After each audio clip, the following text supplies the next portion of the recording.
सपा से आजम के मोह भंग का सच क्या है। नमस्कार, मैं हूं पंकज कुमार। आज राजशास्त्र में चर्चा आजम के अगले दांव की होगी और सियासी समीकरण में आजम बाजीगर साबित होंगे या कुछ और, उसे समझने की कोशिश करेंगे। आजम खान 26 महीने से जेल में बंद है, लेकिन पिछले 5 दिनों में 5 बड़े नेता उनसे मिल चुके हैं। आजम खान की रिहाई खुद अखिलेश यादव नहीं चाहते हैं, ऐसा आरोप बीजेपी के मुख्यमंत्री योगी आदित्यनाथ चुनाव प्रचार में लगा रहे थे। लेकिन चुनाव परिणाम के बाद योगी की बातों में दम जब नेताओं को दिखने लगा तो आजम से मिलने वाले नेताओं की फौज खड़ी हो गई। आजम से मिलने वालों में पिछले 5 दिनों में प्रियंका गांधी के राजनीतिक सलाहकार आचार्य प्रमोद कृष्णम सहित शिवपाल यादव भी शामिल हैं, जबकि ओवैसी ने आजम को चिट्ठी लिखकर पार्टी में शामिल होने का आग्रह भेजा है। इस कड़ी में विधानसभा चुनाव में अखिलेश यादव के सहयोगी रहे जयंत चौधरी ने आजम खान के बेटे से मुलाकात की और प्रदेश में नए विकल्प की बात कह सबको चौंका दिया। वैसे प्रमोद कृष्णम से पहले रविवार को सपा का एक प्रतिनिधि मंडल विधायक रविदास मेहरोत्रा और सचिव अनुज मिश्रा के साथ सीतापुर जेल पहुंचा था, लेकिन आजम खान ने उनसे मिलने से इनकार कर दिया। जाहिर है तमाम गैर बीजेपी दलों की नजर में आजम को अपने पाले में खींचने की है, क्योंकि यूपी में 20% मुसलमान मतदाताओं का साथ बीजेपी को चैलेंज देने के लिए बेहद अहम है। इसलिए कांग्रेस नेता प्रमोद कृष्णम और आजम खान की मुलाकात तकरीबन 1.5 घंटे तक चलने के बाद प्रमोद कृष्णम आजम खान को भगवत गीता भेंट करते हैं और जेल से बाहर निकलने के बाद प्रमोद कृष्णम आजम खान के साथ हो रहे व्यवहार पर सूबे की सरकार को घेरने में कोई कसर बाकी नहीं छोड़ते हैं। कांग्रेस नेता ने जेल में आजम खान पर जुल्म होने का आरोप लगाते हुए उनके खराब स्वास्थ्य की दुहाई देकर योगी सरकार पर आजम खान के साथ अन्याय करने का आरोप लगाने से परहेज नहीं करते हैं। दरअसल आचार्य प्रमोद कृष्णम प्रियंका गांधी के सलाहकार रहे हैं और प्रियंका के नेतृत्व में कांग्रेस पार्टी यूपी का विधानसभा चुनाव हाल में ही लड़ी है। कहते हैं देश की सत्ता पर काबिज होने के लिए यूपी में ज्यादा से ज्यादा सीटें जीतना बेहद जरूरी होता है। इसलिए तमाम सियासी पार्टियां लोकसभा चुनाव 2024 के मद्देनजर वोट बैंक साधने में जुटी है। इसलिए आजम के साथ इन दिनों हो रहे अलग अलग नेताओं की मुलाकात को प्रदेश की राजनीति में एक बड़े संकेत के रूप में देखा जा रहा है।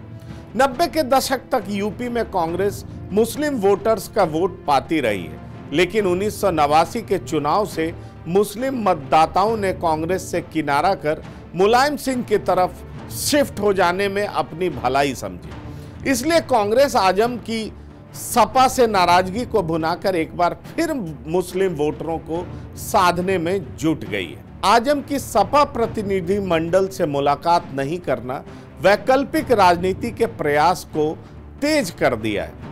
आजम खान से मिलने सपा का एक प्रतिनिधि मंडल रविवार को जेल पहुंचा था, लेकिन आजम ने मिलने से ही इनकार कर दिया। रविवार सुबह सपा विधायक रविदास मेहरोत्रा के नेतृत्व में प्रदेश सचिव अनुज मिश्रा और 3 विधायक शामिल थे। जेल अफसरों ने जब आजम खान से बताया कि सपा के कुछ नेता आपसे मिलना चाहते हैं, तो आजम खान ने उनसे मिलने से साफ इनकार कर दिया। आजम की नाराजगी की खबर के बाद कई मुस्लिम नेताओं ने सपा से इस्तीफा दे दिया है। 2022 विधानसभा चुनाव में सपा के 34 मुस्लिम विधायक जीते हैं। आजम खान 13 साल पहले भी पार्टी छोड़ चुके हैं, लेकिन मनाए जाने के बाद वो समाजवादी पार्टी में वापस आ गए। 22 अप्रैल को शिवपाल यादव की आजम खान से 1 घंटे तक मुलाकात होने के बाद राजनीतिक पारा तेज हो गया। शिवपाल ने आजम के पक्ष में कसीदे पढ़ते हुए कहा कि आजम खान को राजनीति का लंबा अनुभव है और वो सूबे के सीनियर नेता हैं। शिवपाल ने मुस्कुराते हुए पत्रकारों के सवाल पर कहा कि सही समय का इंतजार करिए, सारे तथ्य सामने आ जाएंगे। जाहिर है शिवपाल यादव से आजम खान की लंबी मुलाकात और सपा डेलीगेशन से मिलने की मनाही के बाद आजम खान की राजनीतिक खिचड़ी अलग पक रही है। इससे कौन इनकार कर सकता है। इतना ही नहीं, हाल में संपन्न हुए विधानसभा चुनाव में सपा से गठजोड़ करने वाले जयंत चौधरी भी आजम के बेटे अब्दुल्ला से मुलाकात कर प्रदेश में नए विकल्प की ओर इशारा कर चुके हैं। जयंत चौधरी ने कहा कि आजम खान और उनके परिवारों के बीच 3 पीढ़ियों के संबंध हैं और उनके परिवार को प्रताड़ित करने का आरोप बीजेपी पर जयंत चौधरी ने लगाया। ध्यान देने वाली बात यह है कि पश्चिमी यूपी में 17% आबादी जाटों की है।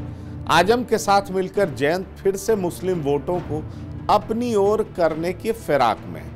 जाहिर है, मुस्लिम वोटरों के साथ आने से आरएलडी पश्चिम में मजबूती के साथ खड़ी हो सकेगी, ऐसा आरएलडी के नेताओं को भरोसा है।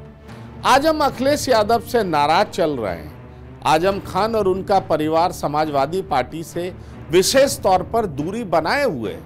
आरएलडी नेता जयंत चौधरी आजाद समाज पार्टी के प्रदेश अध्यक्ष अब्बास काजी परिवार से रामपुर में मुलाकात कर चुके हैं, जबकि 22 अप्रैल को प्रसपा के अध्यक्ष शिवपाल यादव सीतापुर जेल में आजम खान से मिले हैं। आजम खान के समर्थन में बीजेपी के सांसद ब्रजभूषण शरण सिंह और यूपी सरकार के परिवहन मंत्री दयाशंकर सिंह सामने आ चुके हैं। समाजवादी पार्टी के कोर वोट बैंक समझे जाने वाले मुस्लिम यादव फैक्टर को आजम शिवपाल की जोड़ी काफी हद तक डैमेज कर सकती है, लेकिन आजम खान को इससे क्या फायदा होगा, यह बड़ा सवाल है। आजम खान फिलहाल जेल में हैं और शिवपाल के साथ मिलकर संघर्ष करने की जहमत वो उठाएंगे, ऐसा उनका उम्र भी साथ देता हुआ दिखाई नहीं पड़ता है। इतना ही नहीं, समाजवादी पार्टी छोड़ने पर आजम और उनके बेटे को विधानसभा सीटें भी छोड़नी पड़ सकती है। इसलिए आजम दबाव की राजनीति के अलावा समाजवादी पार्टी से विद्रोह करेंगे, ऐसी उम्मीदें शायद ही राजनीतिक पंडितों को है। सवाल यूपी विधानसभा की तकरीबन 1/3 यानी 143 विधानसभा सीटों की है, जहां मुस्लिम वोटरों का असर है। पश्चिम यूपी में 26.21% मुसलमान हैं, जबकि पूर्वी यूपी के कई जिलों में भी उनका असर है। जाहिर है, आजम को लुभाने का प्रयास सियासी पार्टियां जितनी भी करें, लेकिन आजम खान धारा के विपरीत चलकर अपने सियासी वजूद को दांव पर नहीं लगाएंगे, ऐसी उम्मीद राजनीति के जानकार को भी है। जाहिर है, राजनीतिक दांवपेच में माहिर आजम खान कांग्रेस का दामन तभी थामेंगे जब उन्हें एंटी बीजेपी के तौर पर कांग्रेस सबसे आगे खड़ी दिखाई देगी। राजशास्त्र में फिलहाल इतना ही। आप बने रहिए टीवी 9 डिजिटल के साथ। धन्यवाद, नमस्कार।